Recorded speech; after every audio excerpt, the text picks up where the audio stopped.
Sliding scale fees. Sliding scale fees are variable prices for products, services, or taxes based on a customer's ability to pay. Such fees are thereby reduced for those who have lower incomes, or alternatively, less money to spare after their personal expenses, regardless of income. Sliding scale fees are a form of price discrimination or differential pricing.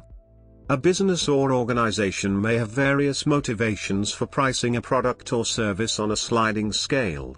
These may include the desire to be charitable to those less able to afford the product or service, their ability to get a tax deduction for offering their services as charity, their ability to benefit from the revenue even from a partial payment, their retention of a long-time customer/client, or referrals that such a customer/client may provide.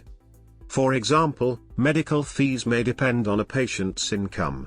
Andrew Carnegie imposed a sliding scale of wages, based on the prevailing market price of steel products, on his workers during the Homestead strike. Some child adoption agencies collect legal fees, normally very expensive, on a sliding scale, so that couples across a wider range of incomes are able to adopt children. Sliding scale fees are also often charged by lawyers, places of worship, and for tuition at educational institutions.